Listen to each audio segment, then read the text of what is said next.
calon-calon presiden dan wakil presiden. Yang saya tahu juga ada Pak Mahfud MD. Tiga variabel ini yang saya selalu menyebut bahwa kalau bicara tentang kapasitas, bicara tentang kompetensi, bicara tentang integritas, bicara tentang track record, apalagi gelarnya profesor, ya, ahli hukum tata negara, ini yang saya kira memang Pak Mahfud sudah melampaui itu semua. Saya kira kalau untuk bicara tentang Pak Mahfud sebagai cawapres, ini sebenarnya nunggu garis tangan aja sebenarnya. Oke. Nunggu garis tangan, kira-kira adakah menteri ataupun partai yang tertarik untuk mengusung Pak Mahfud bersanding dengan siapapun nantinya di 2024. Jadi kita akan melihat sesuatu yang minimal dalam konteks pencalonan ini sesuai dengan aspirasi publik atau keinginan konstituen masing-masing partai. Dan ini artinya secara berkualitas pemilu harusnya ini bisa menjadi lebih baik gitu ya. Dan terkait dengan cawapres, saya pikir sama formulanya dengan apa yang sudah terjadi sebelum-sebelumnya.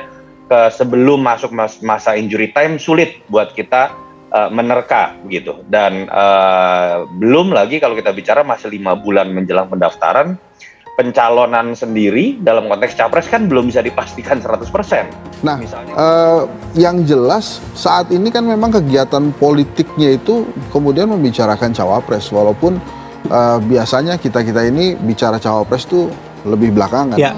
Hanya yang jelas saat ini bagaimana kemudian faktor Ibu Megawati itu akan semakin kinclong. Ini saya sih mau terima kasih sama Bu Mega ya.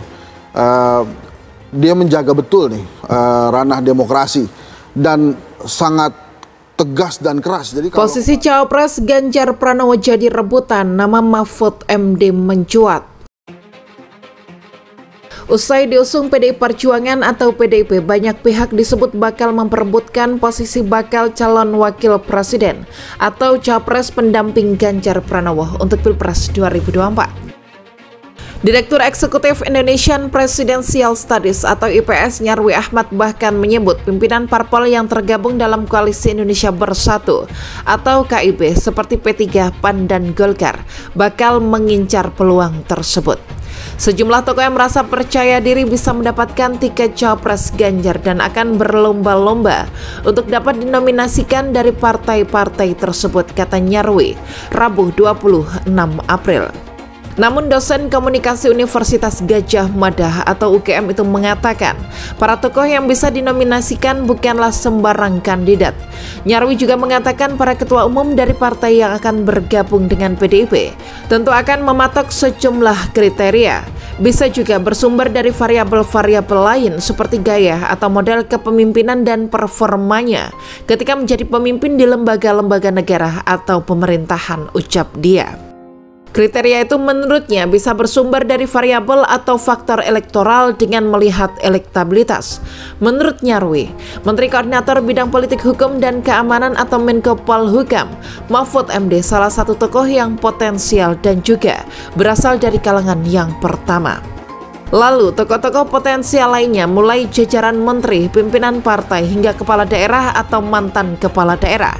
Apabila isu penegakan hukum di masa depan dianggap sebagai isu yang paling krusial di mata elit dan juga mayoritas pemilih Indonesia, Nyarwi memandang peluang Mahfud MD kian besar. Namun peluang Mahfud kecil jika isu tersebut kurang dipandang penting oleh elit-elit parpol dan juga oleh para pemilih. Meskipun dinamika elektoral masih terus berlangsung, secara politik Nyarwi melihat peluang Mahfud MD masih kecil lantaran dukungan dari pimpinan parpol untuk menominasikan Mahfud sebagai sosok bakal cawapres pendamping Ganjar belum muncul. Selain itu, data survei dari lembaga-lembaga kredibel juga mengindikasikan dukungan pemilih kepada Mahfud sebagai sosok bakal cawapres juga masih sangat rendah.